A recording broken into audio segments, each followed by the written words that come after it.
salle bi yëpp alors ñu ñëw ci li ñu ci dajale ñun ñëpp ku nekk xam na ko alors muy rapport bi nga xam ne OFNAC moo ko génne muy rapport 2017 2018 nga xam ne jébbal na ko président de la république fan yi ñu génn bon ci rapport bi nag dafa am benn collectif nekk ci commune de Kayi ñu ñëw porté woon plainte OFNAC ñu def ay gëstoom ci biir commune Kayi alors li may wax nii waxu OFNAC la bi mu gëstoo moom mu wax ne gis nañ que ne maire bi li ñu ko doon tuumaal lu ci baree bari loolu moom la OFNAC génne ndax ci premier point bi dafa wax mu ne gis na ne maire mu ngi bind ay faux acte administratif di ko jox ay nit ngir am ci ñoom xaalis ci njëriñu boppam mooy premier point bi. deuxième point bi mu ne site bi nga xam ne moo taxoon nit ñi porte plainte mooy site bu mu jox chinois yi booy dem vers Kaffrine moo ñëwee ba tolloo stade Kayi bi ci sa càmmooñ site boobu mooy site bi mu jox chinois yi alors dañoo wax ne ci site boobu daf ko joxe mu jiitu délibération lan moo tax mu joxe ko OFNAC dafa wax ni maire jot na ci loxoy benn nit 1,5 million dans un premier temps moo tax mu profité joxe site boobu joxe avalam pour que chinois yi commencé liggéey après mu door a wat délibération te loolu xam nga ñëpp xam nga yoon da koy traité mu wax aussi waxu OFNAC mu ne maire yónnee na ci ndawam muy wër ci commune de Kayi di laaj population bi xaalis ay borom kër di dajale seen xaalis di ko indi di leen wax ne daf leen di defal alignement alors te lépp versé wu ko ci keesu commune de Kayi ci njëriñu boppam la OFNAC moo wax loolu. bi mujj ci point bi muy 4e point bi mu épinglé commune de Kayi mu wax mu ne le chef régional urbanisme yi nga xam ne moo fi nekkal moo yoroon wàllu suuf si fii ci Kaffrine mu ne nangu na ne xam ne maire ak benn waay maire jaay ko kër ci 750 000 ci biir bureau lii may wax nag rapport la boo xam ne OFNAC moo ko génn publier su may wax mooy wax OFNAC li loolu weesoo man damay wax rek ci benn tuuti rek ci li muy def mooy ba léegi ci suñu vote bi budget 2000 suñu vote bi budget ci datu 28 février ñaar fukki fan ak juróom-ñett ci février dañu voté woon ci compte administratif bi 20 millions pour ay machines wal cette année 2019 bi weesu alors ñu ngi doon voté compte bi ci 28 février bii 2020 ci lañ doon voté compte administratif mu defoon achat bu ne 20 millions mooy jënd ay machines bi ñu ñëwee ci biir commune bi dañu gis ne dafa def ne action de développement local ñu laaj ko ñu ne ko dañu voté woon 20 millions pour jënd machine ñu waxoon ne au moins war nañ cee mën a am 13 machines lu mu néew parce que machine war rombut 1 million. alors ñu laaj ko ay justificatif pièce justificatif laaj ko ban dëkk la yóbbu machine yi mënut a wax ñaata machine la jënd mënut a wax ban dëkk la yóbbu machine yi mënut a indi benn pièce justificatif donc loolu lenn la rek pour firndeel leen ne mu ngi def lu gën a pire que lii nga xam ne OFNAC wax ci OFNAC tamit bu dee wax di publier peut-être lii la génne mais dossier bi ëpp na lii daf ci génne lenn si lii parce que cité nañ ci ñu bari cité nañ ci mais loolu man du sama domaine li ma bëgg a wax daal mooy lii moom domaine wàllu yoon la yoon moom moo xam lan moo ko war ci lii mais en tout cas ñun population Kayi lenn rek la ñuy demandé comme Sénégal moom baaxoowuñu buñ la tuumaalee jéey ju toll nii nga démissionné loolu moom du fi aada ñun population de commune de Kayi dañu wax ne ki nga xam ne mooy def jëf ju mel nii vraiment kii moom amatul politique pour jiite askan bi donc li ñuy demandé mooy ñu koy commencé ci sous-préfet de l'arrondissement de Gniby mu yëgal ñu ko ci ministre bi dem ba ci président de la république vraiment ñu dina ñu jëm ji ci askan commune de Kayi. maire Taha Diané c'est le maire Taha Diané de la commune de Kayi moo tax ñuy wax nous sommes de la commune de Kayi la ñuy waxee ñu ngi wax ak le maire Taha Diané ak que mu démissionné.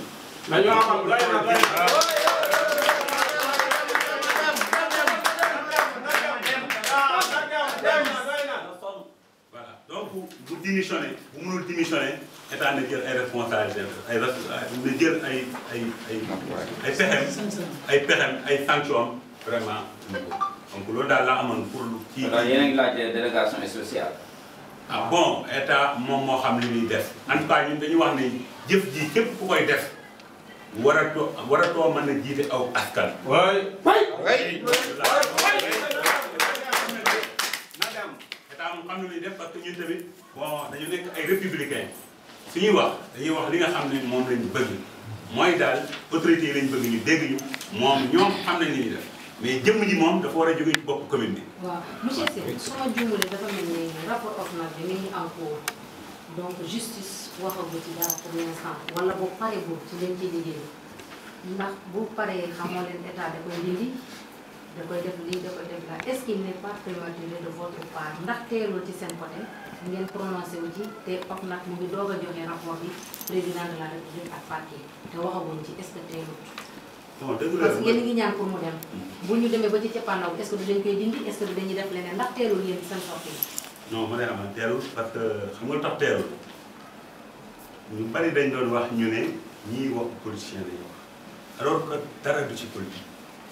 xam nga tey ñun lépp luñ ko doon tuumaal yéen yàgg nañ fi daje ñun ak yéen lii du yoon bu njëkk te saa yu ñu masaa wax dañ daan wax naan ñii ay opposants donc tey institution bu toll ni OFNAC bu ñuy wax lii dafay baax ñun tamit ñu ñëwaat ci suñu askan parce que tamit dañu fal ñun ak le maire ay conseillers lañu donc ñu bokk ñu fal askan bi dañoo xam ne li nga xam ne moo war a nekk ci commune de Kaï donc ñun suñu porté plainte OFNAC ñëw wax lii baax na ñun aussi ñu defaat conférence de presse comme ni ñu ko daan defee bi dara xewagul wan askan bi ne alors que donc ñun li ñu doon wax naan ay opposants ngeen wala da ngeen a contre dana war a ne du daray politique c'est parce que li ñu gisoon ëpp na ci suñu bët vraiment loolu moo tax teerul pour man waaw. man dama am benn question kii kay ñaata conseiller la te collectif bi aussi ñaata conseiller ñoo porté kii ce combat là. voilà déjà collectif bi il y avait 7 ans. on voudrait que Baye Dame complété ba pare question yi ñu mën ko jël Baye Dame complété ba pare su ko defee question yi bu ñëwee ñu mën ko boole. colloque bi la léegi. waaw ci waaw olof day complété waaw day complété. su ko defee ñu ñëw si kii. rahmatullahi taala wa barakatuh. néew sax Maam Cissé laa tudd nekk premier adjoint maire Kër donc itam bu doon wàllu parti la ñuy xool dama koy ne ma bokk parti ñoo bokk nekk PS xeex ci loo xam ne coalition ñu benn parti ma gagné ñu farandoon bu doon soo gisee ma nga ci wax mooy xëy na tey bu doon ci wàllu jege ci wàllu politique xëy na moom laa gën a jege ndax moom laa bokk lu ñu fal coow li nag yàgg na depuis 2016 la commencé waaye avant 2016 fekk na man en tant que premier adjoint boolewuloon na ma ci benn liggéey falu nañu 2014 ba 2015 ba 2016 ci la ñu soog a dégg ci mbir ñu ngi wax sax benn wax boo xam ne comme on a occasion toog fi maanaam daam dafa nangu te ñëw ci bureau ba mu ngay fayeeku weer deful nii dañu joxul liggéey 2014 lañ ko 2015 2016 bés bu sëdd naa xëy bi yenn saa yi da fekk moom di yow waaye comme li ñuy def leeru te jàpp naa ne xam ne duñu mën a d'accord di leeru peut-être xëy na moo tax mu def loolu bi ma defee loolu ba 2016 nag ma soog a gis lii xam ne man comme mag laa nekk ak ñoom yii su ma ci àndee bu ëllëgee bu jafe-jafe amee mën nañoo ne daam moo ko def wala moo seetal dinaa mënuma ko jubbanti rek ma daal di taxaw nag daal di fare man fi ma war a fare ci bañ ma war a fay keroog bi ñu jël commune bi si ña fa toogoon ñu ne passé de série bi ci laa toog parce que dafa fekkoon ma bokkoon ci conseil bu njëkk waaye li ma njëkk a constaté te gisuma ko fenn ci këy mooy bi nga xam ne mu ngi jël kii bi te maa ngi doon ñaan nguur gi ñoom ñi ëpp ñu ak kattan ëpp ñu baax nañ ñu wax lu mu fekkoon ci commune bi ci alal ñaata la ci 2014 te am naa rek benn këyit boo xam ne gis naa ci loo xam ne jàpp naa ne lu doy waar la parce que ci 2014 gis naa ci benn këyit boo xam ne dafa am chapitre article mu wax ne jënd na benn machine kii moteur oto ci 1 900 et quelque mille kon defe naa loolu su amee ba muy am chapitre bi am article kon defe naa ne war na ànd ak bis defe naa ne am na lu ñu ko watee lool am na lu ñu ko watee lool pour mu compléter année bi loolu jotuñ ci compte administratif pour mën a xam nu loolu tëdd ñu dugg 2015 que saa yi nga naka noonu kayit bii moo ko dugg signature ba nekk nii ci 2015 boobu wax na ne financé nañu kayit 225 millions 274 mille 890 francs yoo xam ne nee na PNDL moo ko financé tabax na ci benn centre socio collectif te loolu xamul fu nekk ci kayit te wax naa ko ci ay réunions yu bëri minaaran kayit bi mu ngi ko signé le 19 novembre 2015 kon nag commune boo xam ne seen bis matu 100 millions ci bañ commencé ba ren xëy na bu matee 100 millions ren lay soog a doon léegi yow ci 2015 ñu financé le 225 millions nga wax ne def nga ci mel ni mbir wax entreprise bi ko defar wax fi xaalis bi wax ne dugg na ci compte kayit te loolu gisuñ ci dara loolu jàpp nañ ne détournement de deniers publics la wala faux usage de faux kon loolu ñu ngi koy réclamer kayit baa ngi nii bu fekkoon kii nag bu la neexee nga photocopie ñu yóbbu ci 2016 ñu attaqué ko ne ko jotuñu compte administratif bi ñu ko waxee ne jotuñu compte administratif ba ci bis bi ñuy def jour de wat bi ci la ñu def benn compte administratif jox ñu ko ma ne ko bii mënuñu ci liggéey tey parce que bi ñu koy jox mënuñu ko étudier waaye comme mën na ma solité ci conseil ba xëy na wateel nañ ko mu jàll bi ñu demee ba étudier ko topp nañ ko ba xam ne compte bi faux la compte bi maa ngi ko yor ba léegi 2016 te moom nangu na ko daaw bi ñuy wate gis dama ne bi ma ko taxawee interpellé ko ci kanam ñafa ne ne ko da nga def détournement de deniers publics faux usage de faux da nga jaay suba su koy mi ci anam jaar ne ko li ma wax nii am nga ñaari possibilité yu ma xam man nga ma weddi parce que moom dafa wax ne li ma xam naa fu ma ko teg laaj na samay firnde man nga weddi daay firnde ou bien nga porté ma plainte diffamation ma ne sous-préfet bi dafa toogoon su fekkee yow itam li ma wax ni am na ci lu la lënd man nga ma laaj ma indi la ci ay firnde li ma wax nag man la engagé ba mu jógee di toog dafa ne yéen ñëpp ñi toog ñu def ni loxo yéen ñëpp kenn ku nekk yoral nga ma suba yoral nga ma këyit loo xam ne mën na ma yóbbu suba kaso waaye ngir yàlla yóbbu ko li jël seen doom la seen rakk la seen jarbaat la loolu ci waxtu bi si defe naa ne 2017 loolu wala 2018 non 2018 waxtu léegi 2017 depuis mu jógee 2017 2017 la ñu joxoon compte boobu ma ne ko amuñu lu ne il faut nga jox ñu compte de gestion bu péri parce que yow wóorul ne te sax bi la wóoroon itam li nga wax yow yaa ko liggéey sa bopp waaye ki nga xam ne mooy comptabilité bi ñu joxal xaalis bi ko dugal dañu war a am ñaari compte yu ñu méngale ko mu lay foofa ne compte bi dafa mënta jógee trésor nangam nangam ma ne ko compte bi soo ko laajee fii mu jox la ko parce que ñun bu ñu amul droit jël ko yow mën nga jël te yow yaa ngi ko war a jox ba léegi jotuñu compte kon compte 2017 ñu ngi soupçonné li ñu soupçonné ci biir rek parce que amuñu ko équilibré ba nga xam ndax dëgg la wala déet 2018 joxuñu compte 2018 mu toog ba 2019 mu jox ñu compte 2019 ñu ne ko ana compte 2018 yow 2017 bi ñuy jox baax bi ñuy jox jubóoguñ ci ni ko tëree ndax amuñu ko équilibré nga dem romb 2018 bëgg ñoo jox 2018 lu ne ci 2018 mën na ko wane ba tey itul benn tool waaye ci compte boobu li ñuy jox compte administratif bi mu ngi ci comme li indi wax def na ci ne wate na excitation recette électricité yoo xam ne ci 3 millions 250 mille ñenn wi dina xaalis maanaam xaalis bi génn na dem na ca loolu laaj nañ ko ne ko fan nga ko def ak kañ lañ lancé marché bi ku ko gagné ndax def nañ travaux yi pare na ana période de réception bi ana si yan compte lañ ko fa indi ci benn tegtal te loolu laaj nañ ko sonn mën nañ ko am wax na ne def na ay waar yooyu aussi defe naa ne def na ci moom itam 3 millions 250 mille loolu itam comme ni ñu ko laaj fële laaj nañ ko indiwu ci kon xam nga ñaar yooyu boo ko boolee mu nekk 6 millions et quelque wax na ne ci ensemble de moulins yooyu nga xam ne moom la ñu joxoon ci procédé bi si bi ñu joxoon ne 20 millions dégg nga moom la bëggoon ñu waxal ko pour mu def ko ay machine soppi na tur tuddee ko beneen tur xam nga action développement local waaye ba léegi su fekkee jëm na ci ay machine waxuñu ne machine laa dama soppi tur waaye ay machine laa ko jëndee machine yi ñaata la fii lañ koy yóbbu fii lañ koy yóbbu laaj nañ ko am ci benn tegtal kon ñu jàpp ko ba tey dafa détourné foofu te tant que jotuñ pièce certificat dañoo jàpp ne da koo détourné kon nag bi suñu matu 20 millions def na fi nag def na duweer 20 millions duweer moom li la moo xam ne neexu taxal waaye xanaa su fekkee da ko séddale itam xanaa au moins bu mën da wax 100% mu wax 80% boobu ne nii laa ko defee te 20 millions du caaxaan ñu wax fu mu nekk te gis nañ ne ci 2017 bi nga xam ne ñu ngi kii defoon nañ benn addition taux boo xam ne ñu ngi ko waroon a yóbbu ñangeen ci 11 millions 200 mille léegi mu yóbbu ndox ma ñangeen nee na jogale ko yóbbu mais ñangeen 4 kilomètres la fële di 2 kilomètres su fekkee defatuloo 4 kilomètres nga def 2 kilomètres xanaa xaalis bi war na jeex ana kon wàcce xaalis boobu fu mu nekk borom dëkk yi seen remise de chef de village yi depuis mu toog ba léegi am na ñoo benn yoon lañ def am na ñoo xam ne man jot naa ñaari yoon waaye ñaari yoon benn bi dama ko forcé waaye juróomi at ki ci gën a bëri la jot ñaari yoon ñi jot benn yoon loolu itam def naa ne jaarut remise su lemp nekkul lu ñuy wëri doo da ngay wax damay xalaatu lii di ñëw kenn ku nekk ci li ngay fay depuis ci toile yi bi ñu moom Sénégal ba léegi remise moom dafa am pourcentage boo ci am rek soo fayee mois de janvier ba mois de nangam am nga bu fekkee solde nga am nga 10 pour cent su fekkee ne fay nga mois de nangam ba dépense bi am nga 7 pour cent kon nag yow dina nga joxe am jël sa 7 pour cent rek 10 100 pour cent nga joxe jël sa 10 pour cent kon xaalis bi dugg na ci moom dugg na ci keesu commune bi nan la def ba 10 pour cent ba duñ ko mën a jot te léegi na ne xaalis bi mu nga fa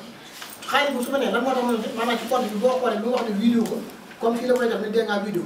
te defe naa ne bi semaine bi muy reporté lu mu reporté du 30 et quelques mille waaw ay millions yoo wax ne xam nga ne laaloo dinaa laaloo ko lu tax laaloo ko nañu leeral la loolu ci fonds de dotation ci wàllu santé ñetti at a ngi ni 2017 2018 2019 ci wàllu santé waa santé jotuñu benn dërëm te loolu du lu ñuy wër état moo joxe fonds de dotation wax na lii na jëm ci santé lii na jëm ci sport lii na jëm ci lii na jëm ci lii waa santé mënuñoo jot te moom lam ci jël na ko la nga xam ne intéressé na ko yëpp jël na ko ci waa santé mënuñoo jot waaw réew nag ku am ñaari soxla da ngaa wér kon nan lañ mën a jëlee mbir moo xam ne yow yaa waroon a góorgóorlu tuuti ay financement bari defaloo ko état joxe ba pare nga ne xaalis bi mënuñ cee jot dafa ngay benn certification loolu aussi ñu ngi koy réclamer parce que foire moom kenn ci mucc sa njaboot mën na ci kon daal yi bokk na ci yi ñuy wax jubalu jubalu jubalu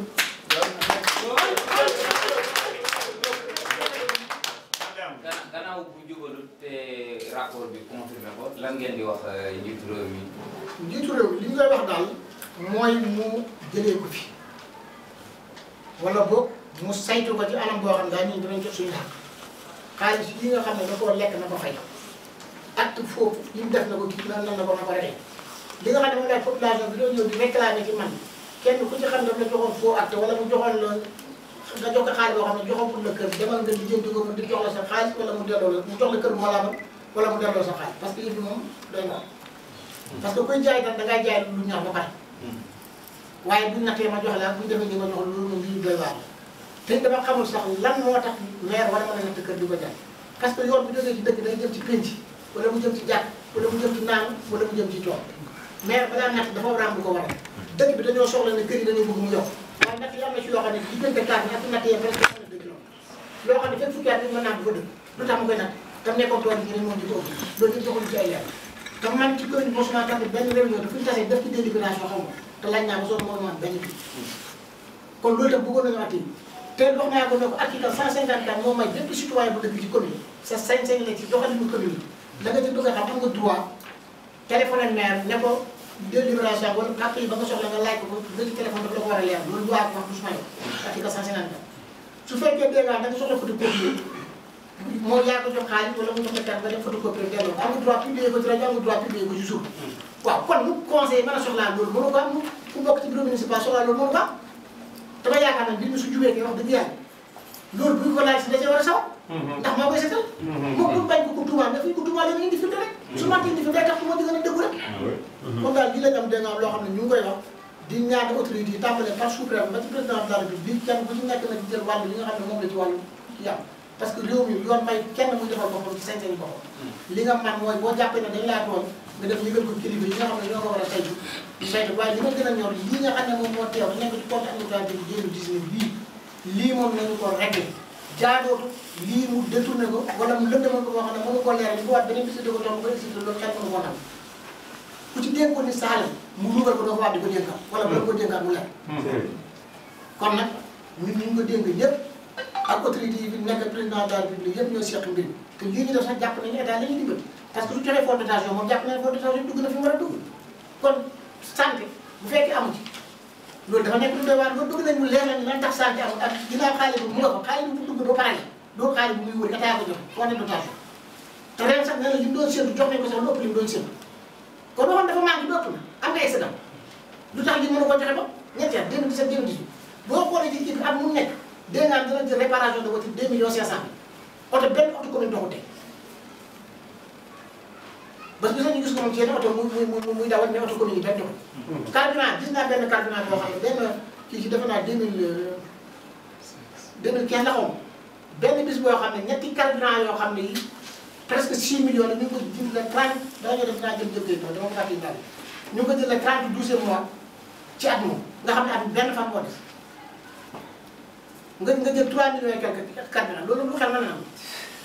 ma ne ko yow xanaa carrosse nga doon lakkam ba yow nga doon def ba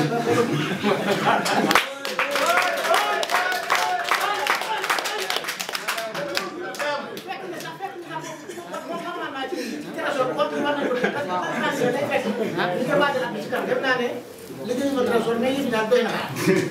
waaw kon daal loolu la ci tënk. non souvent sama ko 10 millions lekk na ko. léegi dañu am ay questions. sama xol bi dara. waaw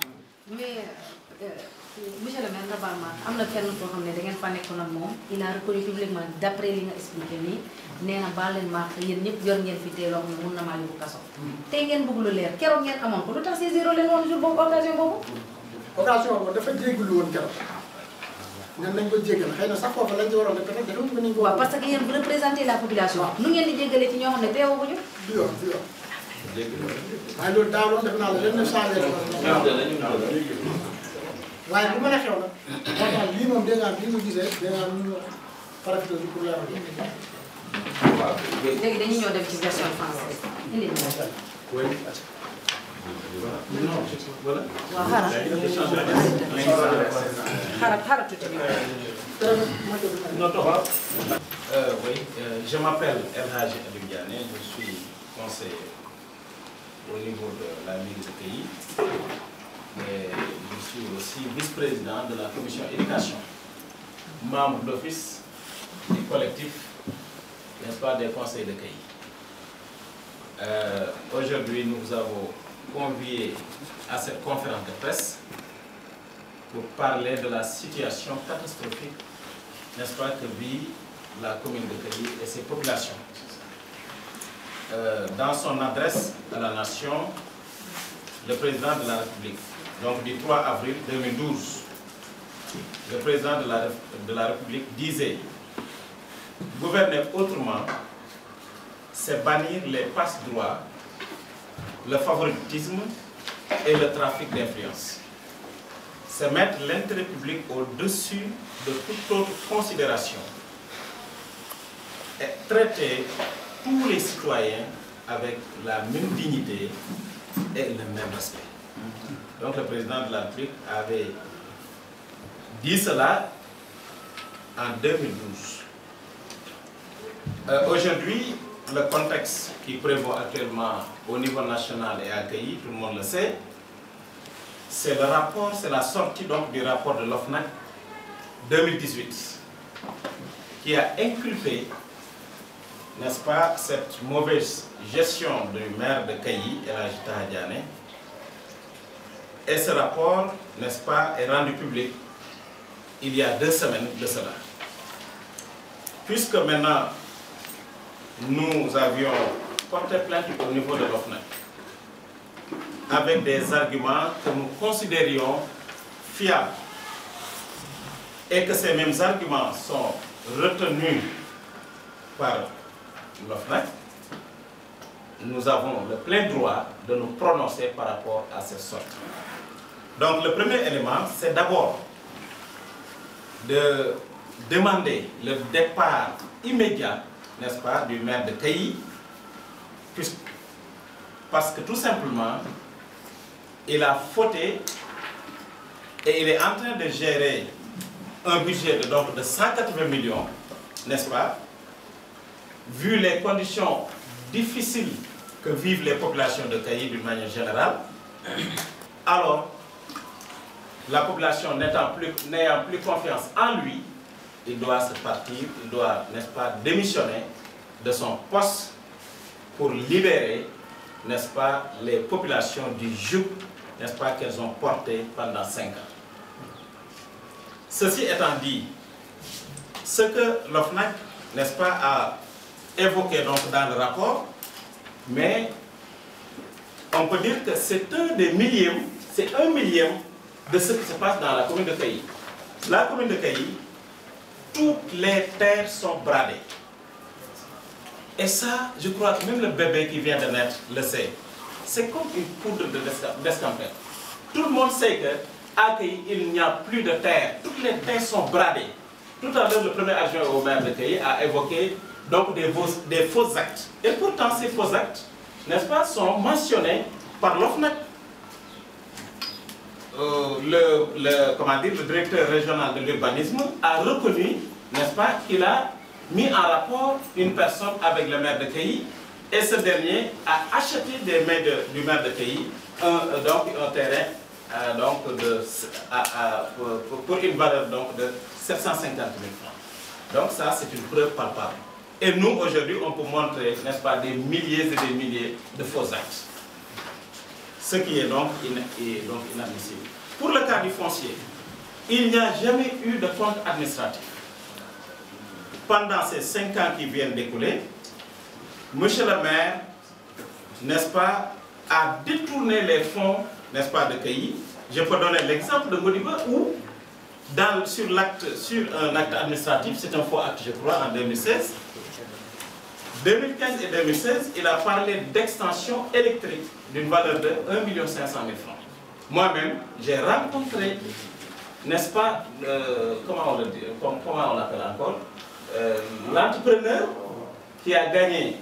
le marché, mais qui a retiré son argent et le reste a été bouffé donc, par le maire et ses acolytes. Donc ça, c'est un exemple. L'hôpital de Ngodiba, nous avions voté 2 millions de francs CFA pour la clôture, n'est-ce pas, de l'hôpital. Jusqu'à présent, il n'y a absolument rien. L'hôpital de Sorokogne, 10 millions. Je crois que ce qu'il a mis n'a pas une valeur qui est égale à 350 000. Donc, pour ça, ce ne sont que des exemples que nous vous montrons.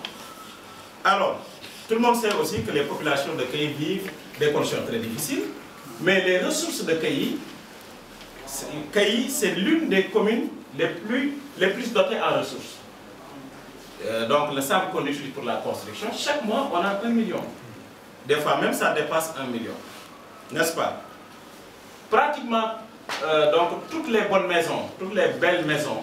sont installées donc, dans la commune de CAI. Nous avons donc des stations de service, des stations d'essence. Nous avons donc les services douaniers, forestiers, n'est-ce pas, qui interviennent dans la commune de CAI et qui mettent de l'argent, n'est-ce pas, dans le compte de CAI. Je crois qu'en termes de ressources, CAI est bien doté. Et malheureusement, les populations restent toujours donc dans une pauvreté extrême. Alors, comme l'ont dit mes prédécesseurs, nous demandons tout simplement au président de la République et à toutes les autorités étatiques au niveau local, c'est-à-dire le sous-préfet de Nibi, le préfet du département de Kaffrine, le gouverneur de la région, n'est-ce pas, d'aider aux populations de se débarrasser donc de ce maire véreux, n'est-ce pas, qui a une gestion gabégique, n'est-ce pas, et qui est en train donc de dilapider donc les ressources, n'est-ce pas, de la commune de CAI. Donc c'est ça. Il y a le premier adjoint qui a évoqué donc un centre socio-culturel. C'est un document qui est là, signé par le maire, qui dit que le PNDM a financé un centre à hauteur de 225 millions, n'est-ce pas, 274 680 francs. Et pourtant, on n'a pas vu le village dans lequel, peut-être que c'est un village fictif, peut-être que c'est les diables là qui habitent dans ce village. En tout cas, on ne parvient pas à trouver, n'est-ce pas, ce centre socio-culturel dans aucun des villages de CAI parmi les 32 villages. Hein, ça, c'est catastrophique, n'est-ce pas? Nous avons aussi, dans le budget de 2019, nous avions voté à hauteur de 20 millions de francs CFA pour achat de moulins. Dans le compte administratif de 2019, il nous a dit que donc ceci a été exécuté. Mais d'après nos investigations, on ne voit que 5 moulins, n'est-ce pas, dans la commune de CAI. Alors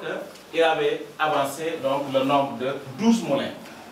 Où est les 7 moulins? Où se trouvent donc les 7 moulins qui complètent, n'est-ce pas, les 12 moulins pour que donc que l'on puisse maintenant dépenser donc les 20 millions de francs CFA. Je crois que ça c'est un sujet d'actualité. Et ça, ce ne sont que quelques exemples, n'est-ce pas, qu'on peut donner. Mais il y a Einstein qui disait que, n'est-ce pas, ceux qui détruisent le monde, ce ne sont pas ceux qui font mal, mais ceux qui regardent faire. C'est dans ce siège que je vais féliciter, n'est-ce pas, très sincèrement d'abord, le premier adjoint au maire, n'est-ce pas, qui n'est pas dans le besoin, peut-être comme nous, mais qui a le souci, n'est-ce pas, de venir en aide aux populations et tous les membres, n'est-ce pas, du collectif. Il n'y a absolument rien de politique Parce que nous qui sommes membres, n'est-ce pas, donc de ce collectif, nous n'avons pas les mêmes partis politiques. Il y a certains même qui sont indépendants, qui ne font pas de la politique. N'est-ce pas? On est d'obédience différente. Donc ce n'est pas des questions politiques. Encore une fois, pour ceux qui croient que nous sommes là pour, n'est-ce pas, pour vouloir prendre sa place. Si nous voulons prendre sa place, mais on va descendre sur le terrain, n'est-ce pas, on va faire de la politique. Mais ça, ce n'est pas de la politique, c'est défendre les populations. On a été élus par les populations, donc nous devons défendre ces populations-là. Sinon, on sera tout simplement donc, des complices. Nous sommes donc dans ce grand conflit. Je lance un appel aux jeunes de la commune de Kayi et n'est-ce pas, aux personnes ressources de la commune de Kayi de se lever et de dire non. Parce que nous avons, comme disait, comment dire, une personnalité politique, c'est un groupe de copains et de coquins qui sont là et qui n'est-ce pas, qui font n'importe quoi, n'est-ce pas? Et là, il faudra que tout le monde se lève et donc dire non. Je crois que ça, c'est une, comment dire, c'est un acte citoyen, c'est un acte solidaire. Donc, pour l'instant, s'il y a des questions, maintenant, nous attendons pour vous. Il n'y a pas de questions? Non, non, la question de Diallo. D'accord. Donc, je voudrais venir aussi par rapport à l'éducation. Donc, ces gens-là. Aujourd'hui, donc, malheur est de constater que des étudiants qui étaient démunis, n'est-ce pas, qui ont été sélectionnés dans les différents villages de Kayi, sont en errance aujourd'hui, puisque tout simplement, le maire a refusé de payer cet argent-là et l'école les a exclus. Ça, c'est extra. Donc, ça, c'est quelque chose vraiment qui est écœurant. Donc, ça aussi, je voudrais peut-être apporter ça. Bon, maintenant, s'il y a des questions... Pour la santé aussi. Pour la santé, donc là aussi, au moment où je vous parle, toutes les communes, toutes les 9 communes sont dotées d'ambulances dans leurs différents postes de santé. Dans la commune de Kayi, nous avons 3 postes de santé, à savoir Ngodiba, Kayi et Sorokoy. Il n'y a aucun poste de santé qui est doté d'ambulance. Nous remercions par cette occasion le Khalife général des Mourides, n'est-ce pas, qui nous a venu en aide, n'est-ce pas, en octroyant le poste de santé de Sorokoy d'une ambulance, n'est-ce pas, flambant neuf. Donc là, nous le remercions.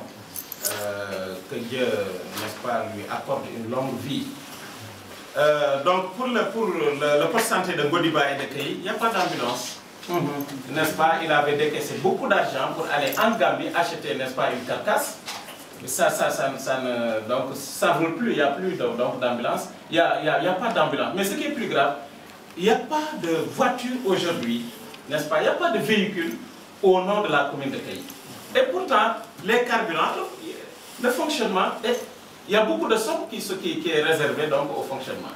Il n'y a aucune voiture au nom de la commune de Kayi actuellement qui est en bon état. Et chaque année, on vote dans le budget une valeur de 2 millions pour réparation de 2 500 000 pour réparation de voitures. Vous pouvez vérifier, il n'y a aucune voiture aujourd'hui. Tous les véhicules, n'est-ce pas, qu'ils utilisent, c'est ses propres véhicules. Donc, ils vendent donc les terrains pour acheter donc des véhicules, parce qu'on est très, très sûr de ce que nous disons. Donc, s'il y a des questions, on peut... S'il n'y a pas de questions, L'autre là, Diallo. ah, c'est bon. Le collectif, le nombre de conseillers. Voilà, le nombre de conseils qui se trouvent. Alors, nous considérons que le nombre n'est pas important. Parce que, tout simplement, il faut bien voir le résultat, n'est-ce pas, du collectif. Le résultat, c'est aujourd'hui, nous parvenons, nous avons fait des tractations jusqu'à ce que l'OFNAC vienne enquêter et a trouvé, n'est-ce pas, donc, des arguments valables montrant que le maire est en train donc, de dilapider les terres et en train aussi de bouffer donc, les fonds. Aujourd'hui, ici, nous avons 4 conseils qui sont ici présents. Mais la liste était très longue. Mais... Qu'est-ce qu'il y a? Vous pensez plus vite que la musique ou bien vous n'avez pas confiance à la justice? Si, nous avons confiance à notre justice, c'est pourquoi nous avions porté plainte auprès de l'OFNAC, qui est une institution comme crédible. Mais puisque l'OFNAC a rendu public un rapport, donc ce n'est plus quelque chose, n'est-ce pas,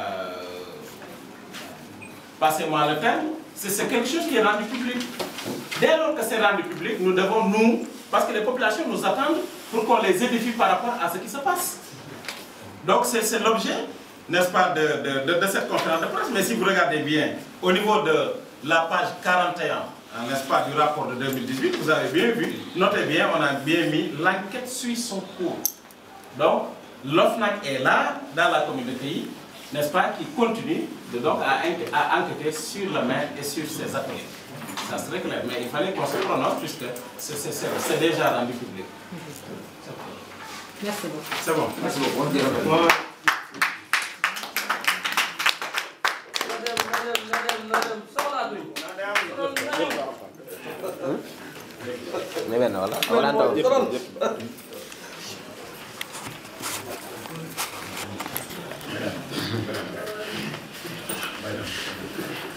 ñu ngi leen di gërëm bu baax population bi nga xam ne ñoom ngeen teew si waa Pété gis nañ leen fii waa Sorokoñ waa Sikilo waa Kayeng fii waa Tunu waa Jagle waa Ndot waa Louga Ngodi Kassas Sikilo waa Sikilo jeedi donc pratiquement waa Jagle donc